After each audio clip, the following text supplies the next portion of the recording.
All right, we're gonna get started. So just to start, Claire, do you want to make an announcement? Yeah, so I've actually got two announcements. One is for my seniors who ordered a senior stole. Um, y'all need to come pick them up from me. I'm waiting on payment from two of you, and I will email you guys again. But for the rest of you guys, I have all your payments. Um, I am not here next week. I am in Oklahoma for a conference for my work.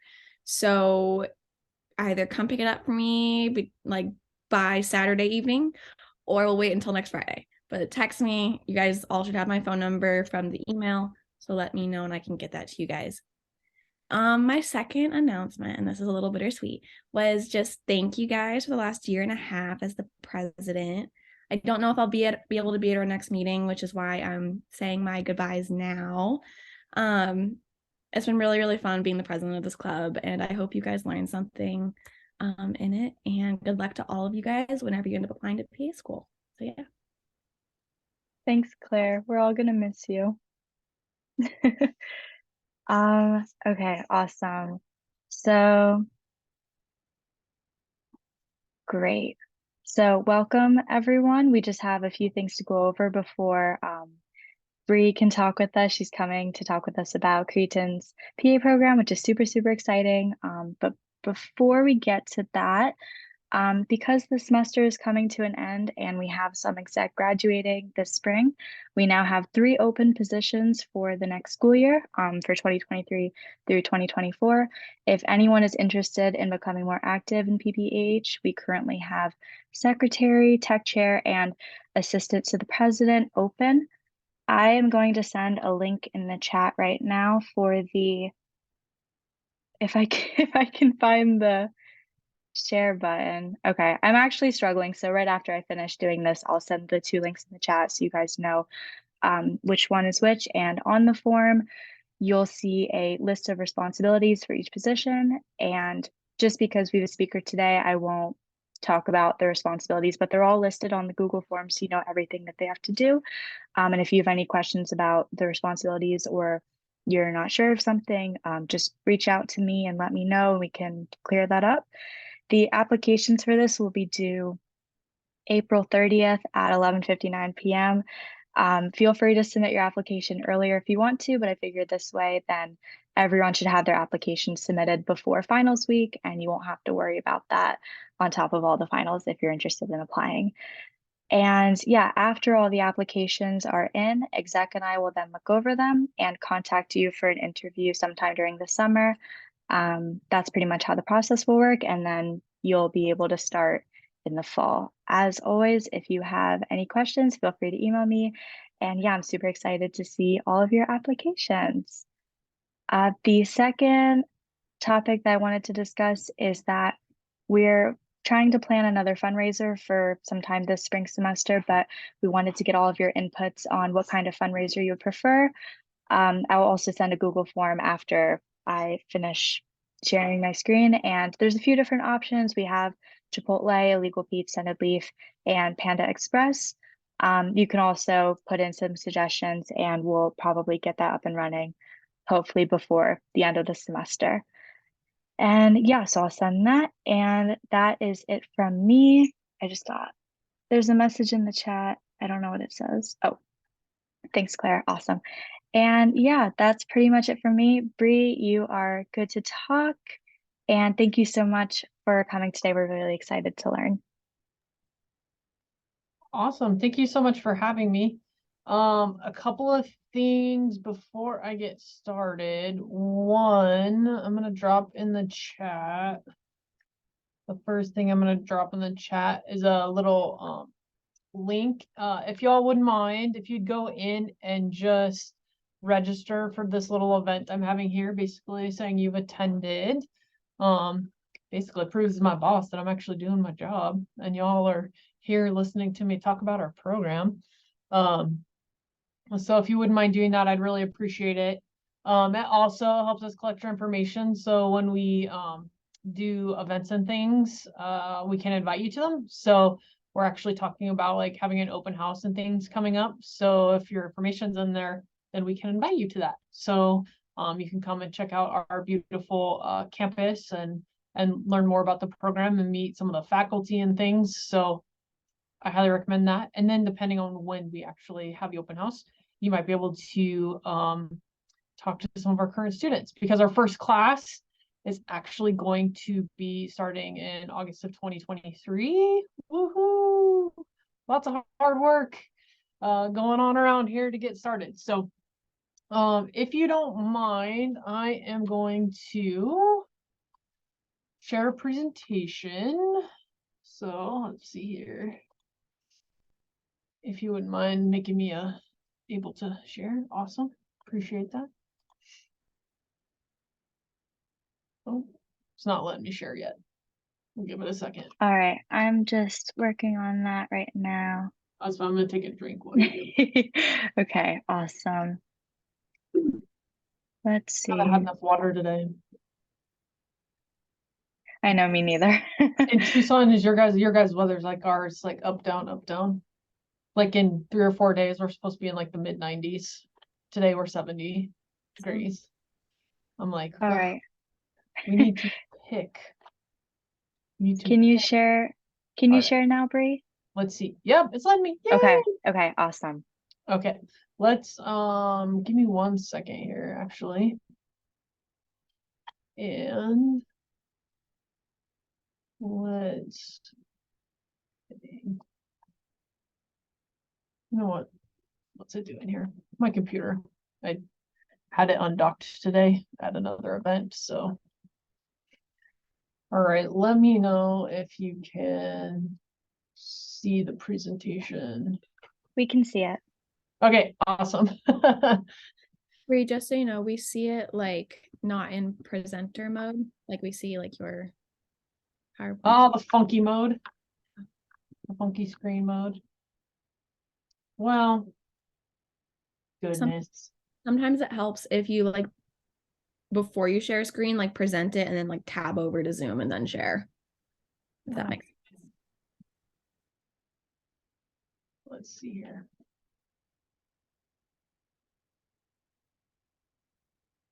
You guys are better at this than me. I'm old. Can you tell how old I am?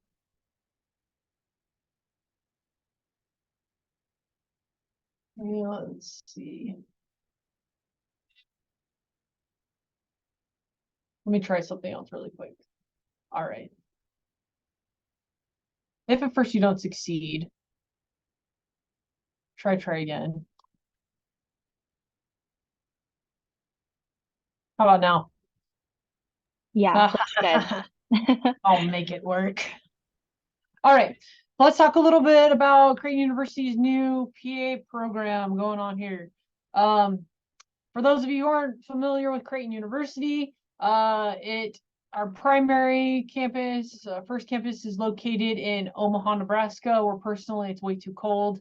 In downtown Omaha, 122 acre campus. It was founded in 1878, so the campus has been around for quite a while. It's one of 28 private Jesuit institutions, and we are actually one of 5 Jesuit institutions that offer a PA program. So that's important to you. 1 of 5. And then the total student body on the Omaha campus is 8,000 plus students. So it is a comprehensive university. It's got undergrad, it's got a College of Arts and Sciences, College of Business. There's a law college, a number of graduate programs. It's a large community, though, of medical professionals on that campus. A third of the students on the campus in Omaha are pursuing a health profession. And you can see there medicine, PA, dental, pharmacy, PT, OT, and nursing. We actually have all of those programs here in Phoenix, except for dental. Dental's a little bit of a beast. They have a lot of stuff that come along with being a dentist. So to have a dental program is quite a lot. But we have all of those here on campus, except for the dental program.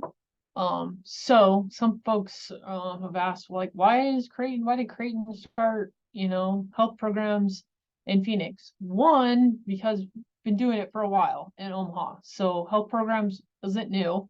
Actually, for about 10 years, the med students have been coming to Phoenix, doing their 3rd and 4th year clinical rotations. with some of our partners here, Dignity Health, St. Joe's, Valleywise, and some others. So that's not new to us. We have partners for clinical rotations here.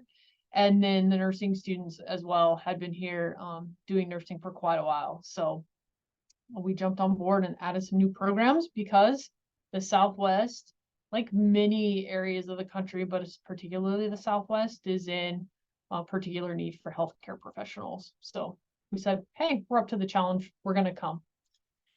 So as I mentioned before, we are a Jesuit institution. Jesuit philosophy was founded over 500 years ago by Saint Ignatius of Loyola. If you're not familiar, its focus is on education, service, and self-reflection. So those come out in not us making you take religion courses to get into the program, and not us having you do extra religion courses when you're in PA school, because I tell students going to PA school is like trying to drink from a fire hose when it's on full blast. There's already a whole lot that you need to learn in 28 months. So we're not adding extra religion courses, and we're not making you attend mass or anything like that. However, if that is something that interests you, we have mass on Wednesday at noon. Father Kevin's here going around campus. He's like the nicest man, I think, on the planet. When he asks you how you're doing, he genuinely wants to know how you're doing. He's been a pillar in the community here for quite a while. He'll be like, I gotta go do a service of some kind, like a wedding or something. He's like, and I'll be back later this afternoon. So he's a great guy. He also helps teach in some of the classes and things like that. So it's really cool. But I digress. So we're talking about some of the pillars. There's 6 pillars. One of them is cura personalis, so care for the whole person, right? So not just treating, one symptom, or just treating the thing that maybe is in front of you, but mind, body, spirit type of thing. But if I have a broken arm, well, yeah, that's one thing. But if I'm complaining, I'm also a bit depressed and whatnot. We don't just ignore the depression part. We set the broken arm, but we also talk to somebody about the depression and how that's progressing and what might need to be treated there. So caring for the whole person. The challenge to strive for excellence in all that we do. And then women and men for and with others. So sharing our gifts, pursuing justice, having concern for the poor and marginalized. So that comes out in a few ways. One, we are going to look on your application for our program to see what types of volunteerism and service that you've done on your CASPA application. Now, service is created equal in our eyes. So whatever it is service-wise that's important to you, that's fine. So if for you it was working regularly at the feeding the homeless at the shelter, that's awesome. If it was regularly donating and doing blood drive, that's great too.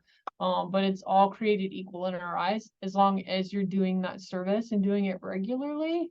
It's a little bit different when we see just like, wow, I did one day here and I did one day there and one day kind of all over the place. That's kind of like, were we really into that and we're passionate about that, or we're just trying to fill a quota per se? So just as an FYI there. So all service is created equal. We'd just like to see in your application that it's a bit consistent. So we're looking at that. The other way that comes out in our program, though, is opportunities to give back while you're here as a student. So that might be at the student-run clinic at St. Vincent de Paul. Maybe you are on top of your studies, and so you're able to go over on Saturday and you spend some time at the clinic. We have various students host various projects, and so I know PA students are very busy, have to manage their time very well. But sometimes there are projects where you're still giving and being of service to others, but you're not having to spend quite as much time. So before school starts here each year, some of the students in the med school do backpacks, get backpacks for students, and then they ask for folks to get stuff, Walmart or store, wherever, and help fill them. So pencils and notebooks and things like that. You're at the store already. Be of service to students in need. Grab some pens, grab some pencils, grab some notebooks, bring them, and then help stuff backpacks for students in need. So that's still being of service, but that doesn't mean you have to spend like your entire day and whatnot. So, all right, the Phoenix campus, we're very spoiled here in Midtown Phoenix. We are, if you're familiar with Phoenix, you're from Phoenix, we're at Central and Thomas. Our neighbor literally just to the west is St. Joseph's Hospital. We have 7 stories of 183,000 square feet of science campus. It's beautiful. We're spoiled, high tech. It is an interprofessional building. So, like as I mentioned before, we have pharmacy, OT, medicine, nursing, PT, and then us, PA. We're jumping on board. And that allows us to do interprofessional education together. We literally just had IPE Day, and IPE Day last week or the week before, where all of the professions, students from the professions and professors from each program took part. And basically they had the students go through a progression of a patient who had had a stroke. So beginning to end, and then debriefing at the end of the day. So what does that look like for the patient? What does that look like for each practitioner throughout the process? It's very interesting. So, and the students really enjoyed it, and they learned more about some of the other professions. I think one of the professions that gets overlooked a bit is OT. Folks don't usually know OT unless they've had it themselves, or they know somebody who's had it and want to necessarily refer OT versus PT. So that was a good program for the students to go through that day. And then our total student body, originally we were going to be at 900. We're at 1,000 now. The nursing program has bumped up their numbers a bit. So nursing is going crazy here. Good crazy though. We are in the School of Medicine. I mentioned that to folks when I talk about our program, because every school is different on where their PA program sits. Some PA programs sit under a School of Medicine. Some PA programs sit under like a School of Health Professions, maybe with like the PT programs, OT programs, pharmacy programs. And then at some schools, the PA program just kind of sits and it's its own kind of entity, school and whatnot. What's nice about our program being under the School of Medicine is that we also get to take advantage of some of the resources that the School of Medicine has. So we didn't have to start from scratch, as an example, with some of our clinical rotations. We had to reach out to some of those partners that Med had already had, Dignity Health, St. Joe's, Valleywise, etc., for some of our clinical rotations. Also, some of our basic biomedical science faculty are some of the same science faculty that are teaching the med students. So that's really exciting and really cool. So, all right, let's talk PA a little bit here. So PA in Omaha was started in 2019, was going really well. So, hey, why not start it in Phoenix? And our first class is going to begin with 36 students this August. So we're going to have 36 students this year. We're going to do 46 students starting in August of 2024. And then we're going to do 56 students August of 2025 and forward. So that gives you an idea. Our PA sets the numbers. That's the accrediting body for PA schools. They tell you how many students you can take and whatnot. So they've told us 56 is what's going to be our max size for a while. So that's where we'll be at. As I mentioned before, our program is 28 months, so 7 semesters total. The first year is your didactic in-class training primarily. And then the last year and 3 or 4 months is your clinical rotation training. That's your hands-on training alongside your clinical preceptors. You do 10 6-week rotations in our program. You have 7 foundational rotations. No matter what program you go to, you have 7 foundational rotations. Our PA says you have to have 7 foundational rotations, so you will. Then you get 3 elective rotations. Here, we are going to do everything we can, and the total plan is that you have your 7 rotations, foundation rotations first. So you set your foundation first, and then you have your electives. So all of these you see here are your foundations. So everything from family med, surgery to women's health, you do those first. and then you do your electives. If you find that you love one of those foundational rotations and you want to do more of it, let's say it's emergency med, you can choose to do more of that as an elective. Okay. But if you want to do something else as an elective, let's say dermatology seems to be popular, then you would work with Dr. Shamblin, our clinical coordinator, and find out what derm rotations we have, and she'd work and put you in a derm rotation. She's been doing this for a while. She was a clinical director at Midwestern, if you're not familiar. And so she knows what, rotations are pretty popular. She knows some that maybe aren't quite as popular, but students will kind of regularly ask about and want to do every now and then. But then there are ones that, students come to and say, hey, do you have this? And she might be like, oh, we don't. Do you know somewhere that you're wanting to go and whatnot? And then she can work with you and find out about it. And then she'll reach out to them and see if it can be an approved rotation spot. Sometimes they can, sometimes they can't. They have to meet the standards to be able to teach and whatnot. So they need those 3 elective rotations at the end.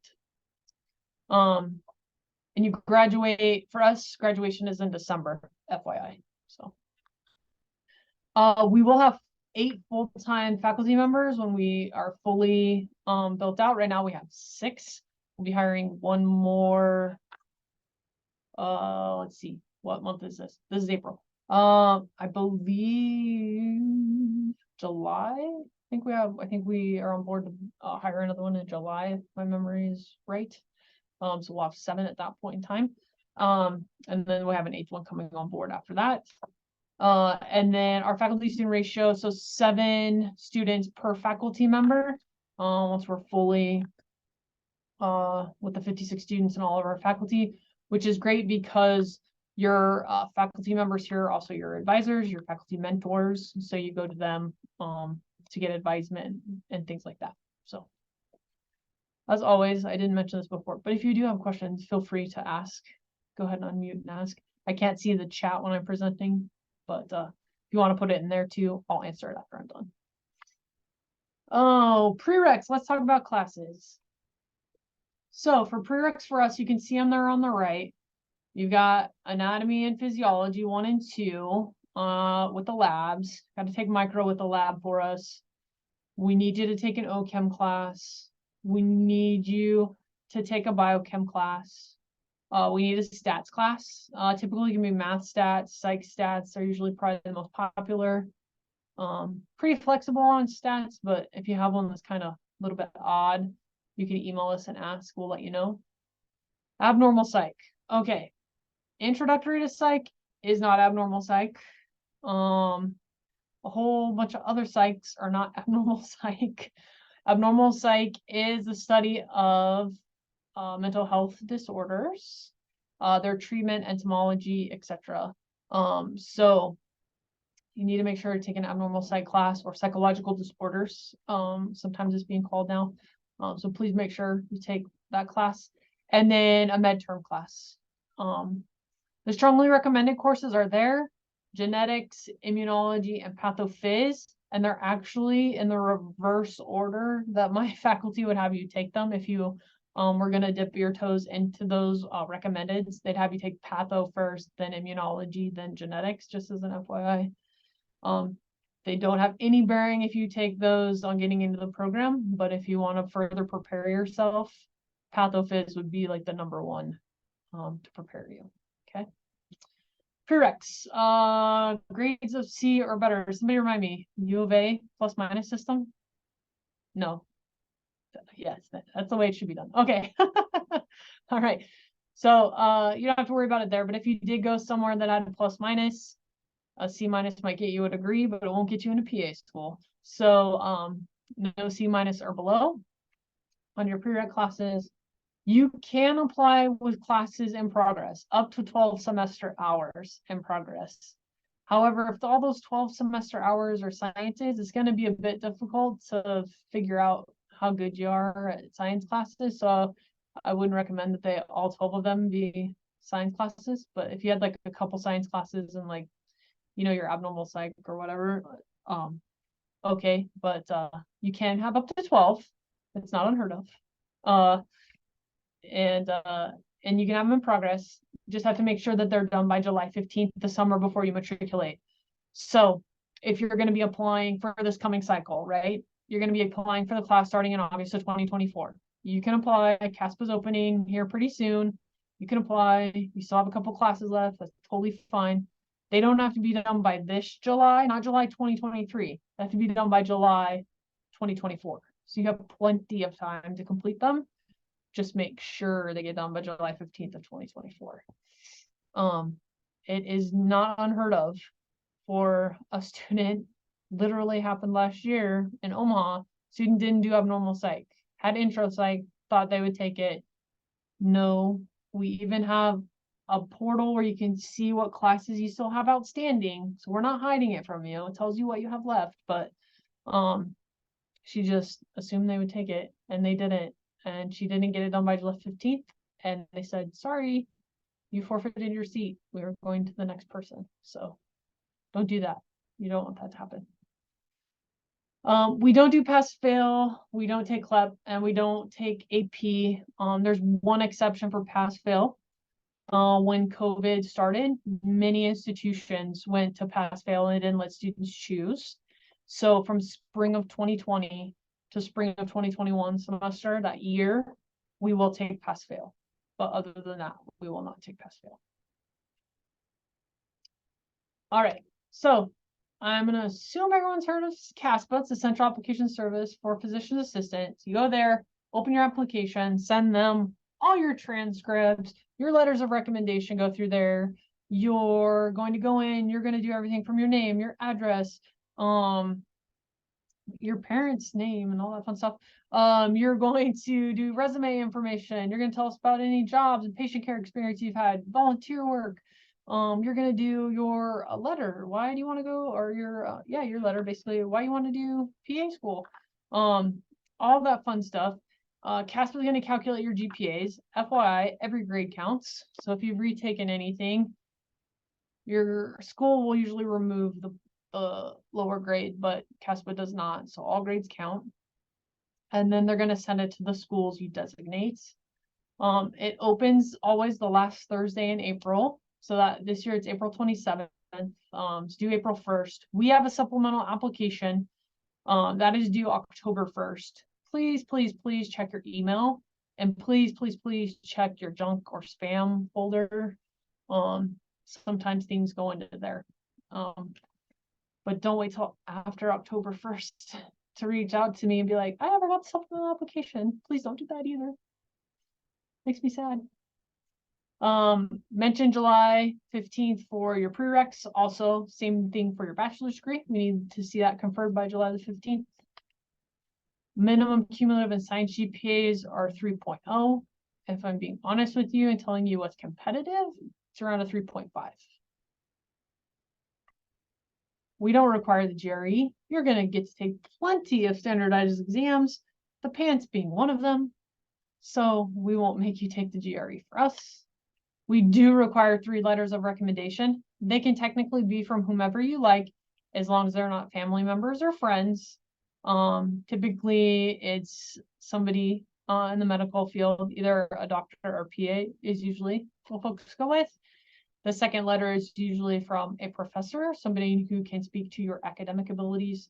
And the third letter is usually one of those two, but I've seen others. I've seen supervisors at work.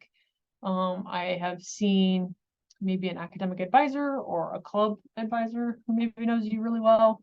But yeah, those are usually like the popular ones. Patient care. Our patient care minimum is 250 hours. So getting your patient care hours is very important. We actually have a list on our website of some of the different areas that we accept and consider patient care. It's not all inclusive and exhaustive, but it's listed on there. CNA, PT aid, phlebotomy. I could keep going, but you kind of get the idea. Do you guys accept medical scribe as patient care? We do. We do accept it. And then if you are selected, we do interviews here on campus. So you can come to campus and we do an interview with you. And it's pretty much a full day endeavor, just as an FYI. And I think next year, memory serves, they're basically all on Thursdays. So FYI. September, some in September, October, November, and December. Accreditation. I'm happy to announce that today we found out we're accredited. So we are accredited. Every program, if you're wondering about accreditation provisional, every brand new program, the first time they are accredited, get accreditation provisional status. So that's what everybody gets. Basically, you're accredited for 5 years. They'll come and do a check like they do for everybody about 3 months before our first class graduates, just to do a little check, make sure things are going well. But otherwise, that's what everybody gets is accreditation provisional the first time. So basically they give you accreditation, but they keep training wheels on. And then after that first one, they'll come like 4 years in and make sure things are going well. And if things are going really well, then they give you accreditation, and then we'll come back and visit for like 7 to 10 years. So then they take the training wheels off basically. And they also had no areas of concern for us. There's nothing that they wanted us to work on, which is outstanding, like rarely ever happens. So I've worked at getting another program, wasn't a PA program, it was another program, it was an OT program. And usually there's like 1 or 2 things at least that they want you to look at. They didn't have anything they wanted us to work on. So I'm gonna gloat about that. So all right, financial aid. We do offer financial aid. Unfortunately, after you get your bachelor's degree, there aren't grants anymore. I wish there were some form of grants for graduate students, but there are not. There is loans, so we do unsubsidized and Grad Plus loans depending on what you need. Our financial aid office works with you. Karen Malloy actually is who works with our PA and med students. She's great. She'll work with you, really sit down, talk to you about what you need, what you don't need, all of it, how it'll make a difference in payment later down the line. So she's awesome. So we do have financial aid. Scholarship wise, before we were accredited, it's a little bit hard to get people to donate money before there's accreditation. But now Michael's going to be very busy working on getting us scholarship money because we're accredited. There's no excuse anymore. So ha ha ha. And then this is our contact information for folks if you have questions for us. So hopefully I did this justice in talking about our program, but does anyone have any questions they want to unmute and ask? Or I see there's some stuff in the chat, so I can take a look. Let's see. I'm gonna go back to the top and work my way down. Online courses. Do we accept online courses? Yes, we do, as long as they are from a regionally accredited institution. So just make sure it's regionally accredited. But if you're talking about U of A or like Pima Community College down there or anything like that, then yeah. Biostats. Oh, good question, Kim. Typically, yes. I would just want to see like the course description. So if you want to email it to me, Kim, at the email you see there, I just want to take a quick look at it to make sure it hits a couple of spots. But typically biostats, typically yes, but I'm not going to give you a 100% yes.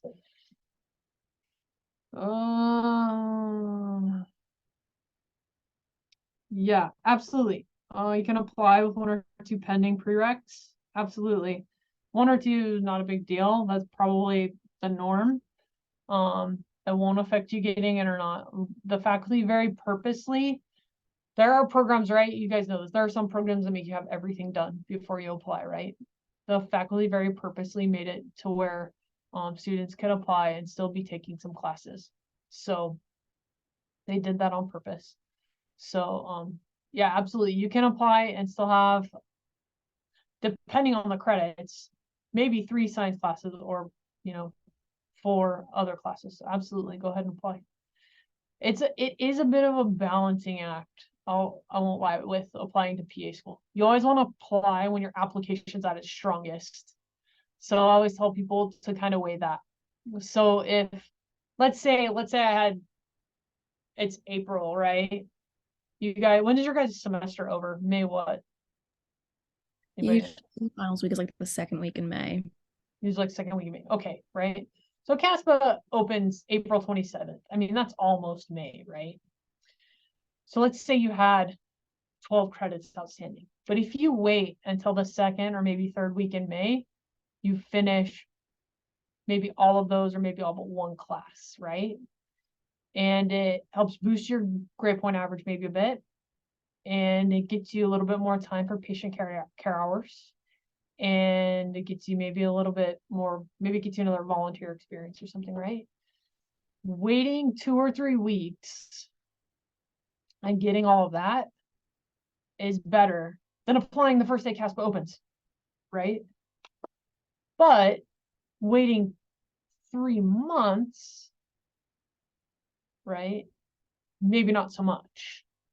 So it's always a bit of a balancing act when your application's at its strongest, but also not waiting until like August, late August, September 1 to apply. So always keeping that in mind. All right. Well, let's see. Admissions interview. What is the admissions interview like? Well, we sit you down in a very hot room and we put a bright light in your eye. No, I'm kidding. We do an MMI. Have you heard of an MMI, multiple mini interview? So yeah, we do an MMI. There are 8 stations. One is like a traditional station, I would say, where they kind of ask you like, why PA? What brought you to be wanting to be a PA type deal? And then the other 7 stations are like critical thinking stations. So we give you a scenario. You have a certain amount of time to read it, like a minute and a half to read it and think about your answer. And then you enter the room and one of the faculty members typically are there and you kind of sit down and you talk about the scenario with them. We have quite a few of them and we have some different questions for each one. So it could be talking to you about ethics. It could be talking to you about professionalism. So like, ethical, would it be ethical for you to you work somewhere and you bump out someone else's appointment because your family member has cancer and you put them in there? I mean, yes, no, I mean, can you justify? There's gonna be more of the scenario than just that. Can you answer it? Can you justify it? Type thing. So yeah. So it's a mini medical interview. So there's different areas that we talk to you about. But we make you critically think. We see if you can come to an answer and stick to an answer, or are you willing to change an answer if we give you some more information or we ask you couple questions? There's usually no right or wrong per se. You just want to see what your thought process is, type deal. So does that answer it for you? Kind of tricky, but everyone has survived so far this come. Of the 150 plus that came last year, everyone survived. Yes, interviews are in person. We do not do Zoom interviews. There's just really, with the process that we use, I mean, it probably would be possible, but it would be a lot of Zoom room shuffling. And we would get to show you our beautiful building and everything. So we have folks come in person. If you graduate from a program that's accredited provisional.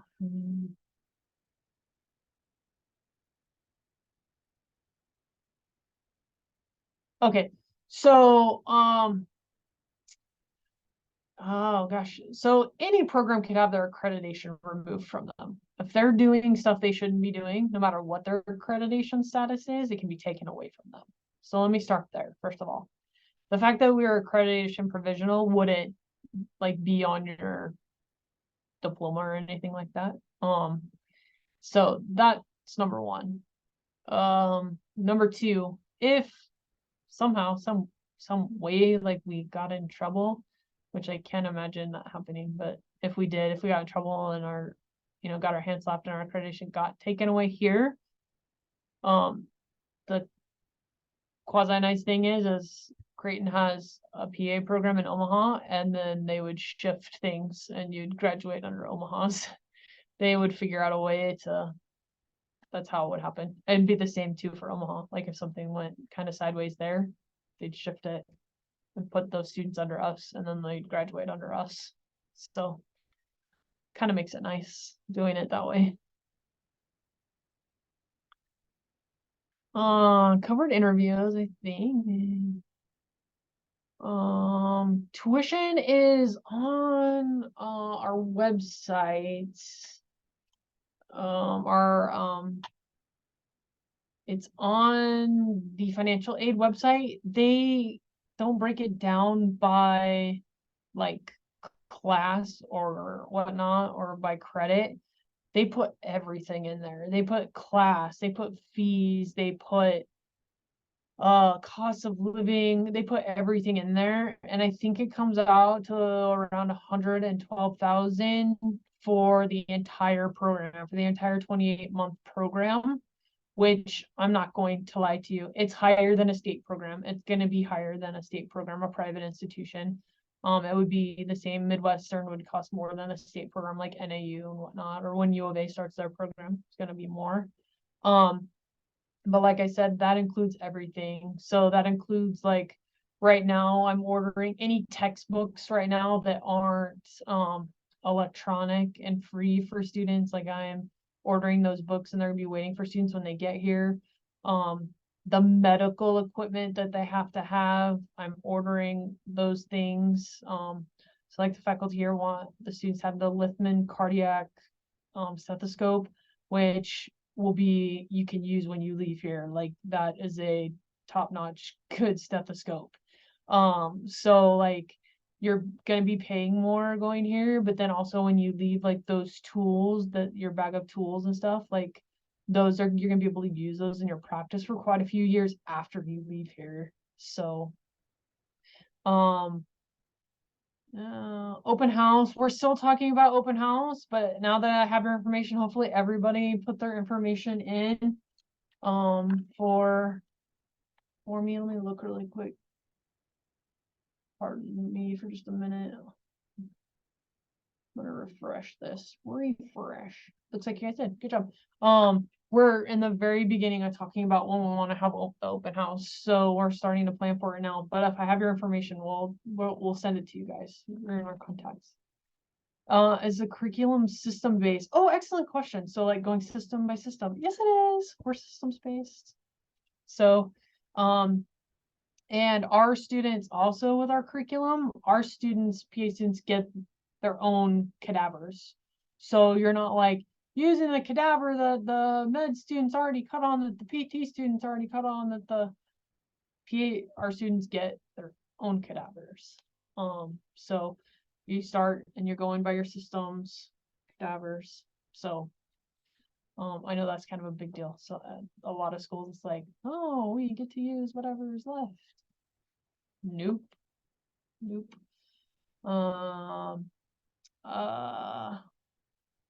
Do students take any classes with the med students? The PA students don't currently take any classes with the med students because we're moving so fast. We're moving so much faster than the med students are. Bless their hearts. No kidding. It's just the way our curriculums are. That we're just moving faster than they are. That unfortunately, no, our students aren't taking any classes with them. But as I mentioned before, some of the faculty are the same. So Hey, how one many quick question. Oh, sorry. no, go ahead. I'm hoping that I never ever have to use this, but I've heard this question asked before. What do you guys do, or what's your process if you have a student who is not succeeding as much as they should be? Oh, okay. So yeah, so like remission basically is what you're asking Yeah, about. yeah. Okay. So first and foremost, hopefully, your faculty, and knowing your faculty here, they're gonna notice that you're struggling to begin with.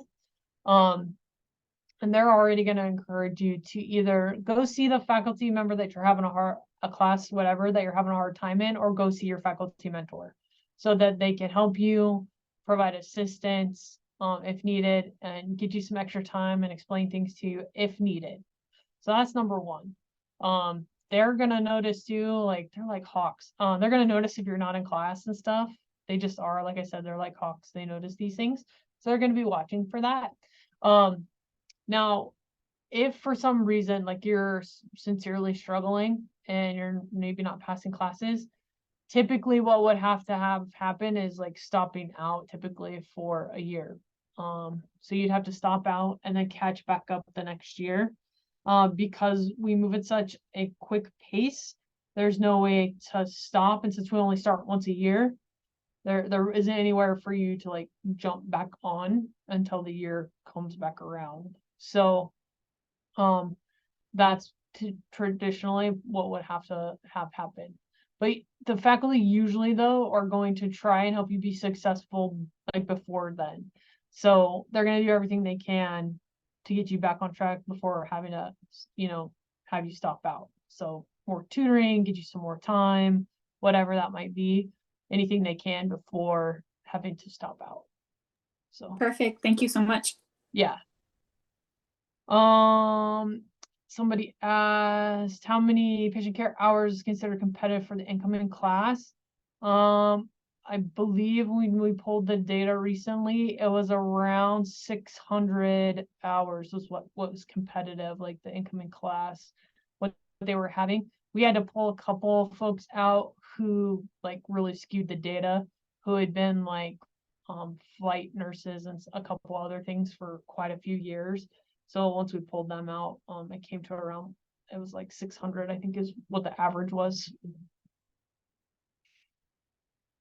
We don't have an expiration on courses. It's preferred that like science courses were taken within the last 5 years. That's not really for us. That's for you as students being successful. Just having that knowledge more fresh in your mind. So you wouldn't have to retake anything. But if you, as an example, let's say you haven't taken anatomy and physiology in like 7 or 8 years, I would encourage you, as an admissions person and advisor, to consider brushing up on those and like maybe retaking or auditing that like the summer or something before you would start here. If you haven't taken it in a while, but you don't have to. So all good questions.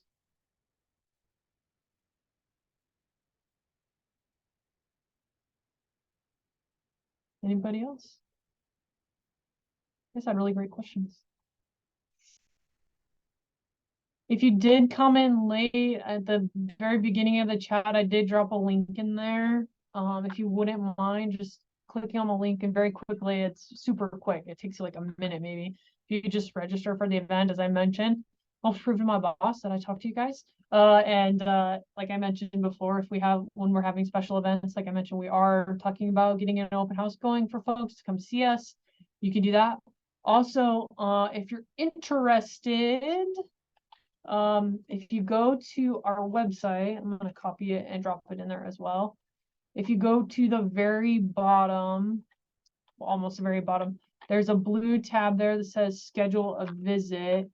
And if some of you are from the Valley, or you can make it up here in the summertime after your semester is over, and you want to come tour the campus, you can schedule a visit and we'll give you a tour of the campus. You can check it out.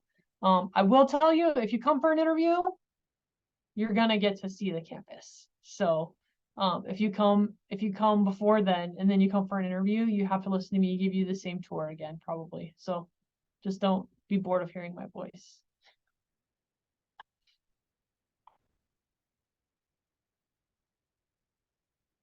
We typically do those on as an FYI, Wednesday mornings at 9 or Wednesday afternoons at like 4 o'clock. Like the first Wednesday of the month is typically in the morning, and the third Wednesday of the month is usually in the afternoon. So FYI. When did you guys say you were doing interviews again? Interviews will be September through beginning of December. So Castable will open up in April, but we typically won't start getting applications from them until about mid-May because they have to do their part of collecting everything and calculating GPAs. So we start getting stuff from them mid to late-ish May, and then the faculty start reviewing. They start reviewing in like June, like mid-June, typically. And then once we get a chunk, we start doing some invites. Start filling up our dates, and we do rolling admission. So we'll send out invites, and folks, when they come to interview, we'll typically learn a week or two after their interview if they've been accepted into our class. So the later you interview, the fewer seats there are in the class, but we do not invite people to come and interview if we don't have seats. So even if you are in that group in interviewing December, there's at least, usually like this last year, there were at least a few seats for that last group interviewing in December. Not as many seats, but still seats. And we've had to go to our alternate list this year to fill our class. So if you were to wind up, say you didn't get chosen right away, but you did wind up on the alternate list, don't panic, because there's still a chance. Everybody wants to know what makes a student stand out. There's like no magic thing that makes a student. It's like the whole package. It's having a strong GPA, a strong grade trend. As things got harder, you stepped up and kept your good grades. It's having your patient care hours. It's having your volunteerism and service. It's, making sure, please edit your personal statement, have someone else read it, have a friend or family member read it. They can read it and understand it and can feel your passion for wanting to be a PA. Then the faculty will read it and understand it, have your passion, and make sure there's no grammatical errors. Use punctuation. Run-on sentences are not your friend. Make sure that the person you're asking to write your letter of recommendation actually knows you and is excited to write your letter of recommendation. I always recommend that when you ask a professor or anyone else to write your letter of recommendation, that you also provide them with their resume. You are not just a student in their class, believe it or not, and they don't always realize that. You're also the president of the PA club, and you work 2 part-time jobs, and you're doing a lot of other things, and you're volunteering, you're doing, and they don't necessarily know that. So seeing your resume and they're like, holy cow, you've been pulling an A in my class and doing all of this stuff. Wow. So providing them with that. It's really the whole picture. It's not just one thing. So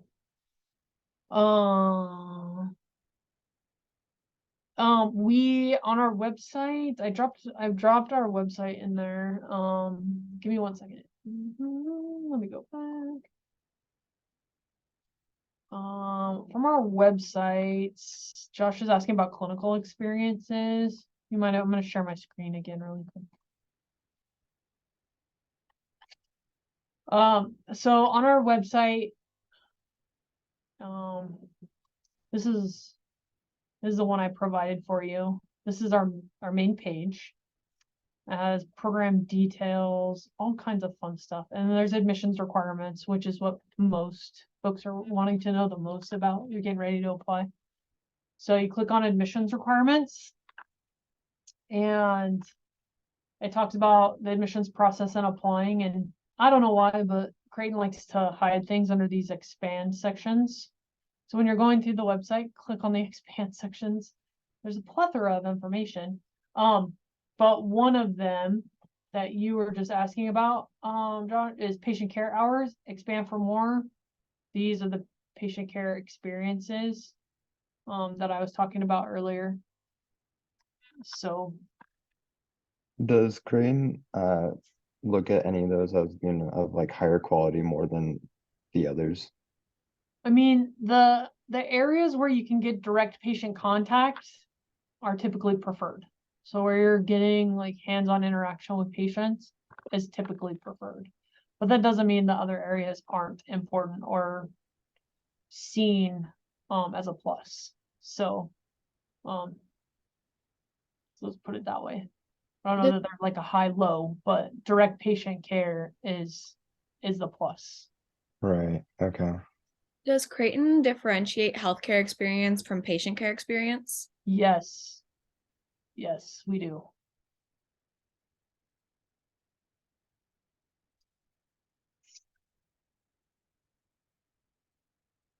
Thought I saw another question. Yeah. Okay.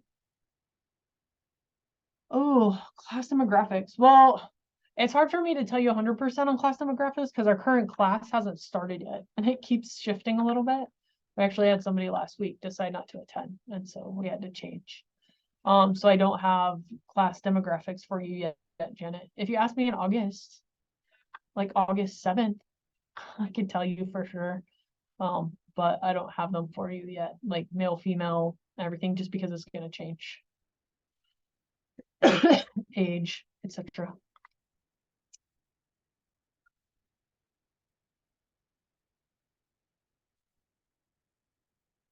Yes, if you come for an interview, I'd be willing to bet you that my faculty will probably be tooting their horn about demographics. I have a feeling. We set some specific targets for me for recruitment related to diversity from the beginning. So like at least 30% of the institutions and things that I went to had to be 50% or more minority students. At least 30% or more had to be first gen forward institutions, et cetera, et cetera. I basically blew those out of the water. It was like 90% or more of the places that I went were diverse, were first gen forward, et cetera. So it's looking like our class is going to look that way as well. So it's helpful.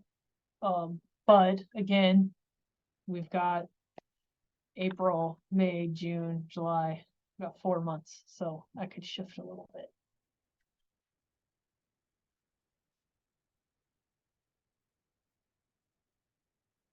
Does anyone have any last questions?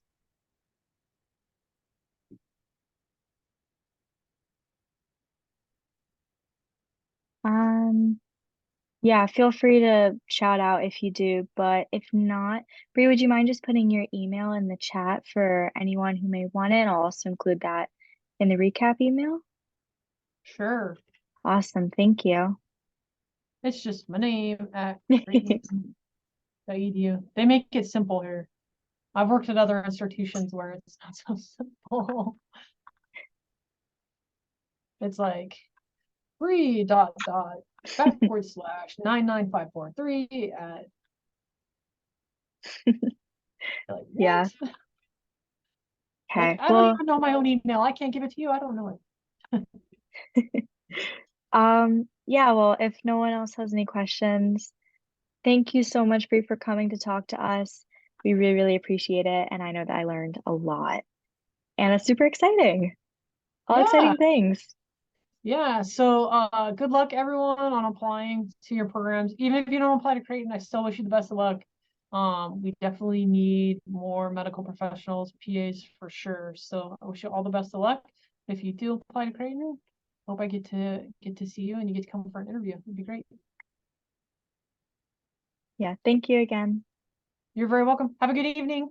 Thank you, Bree. Bye.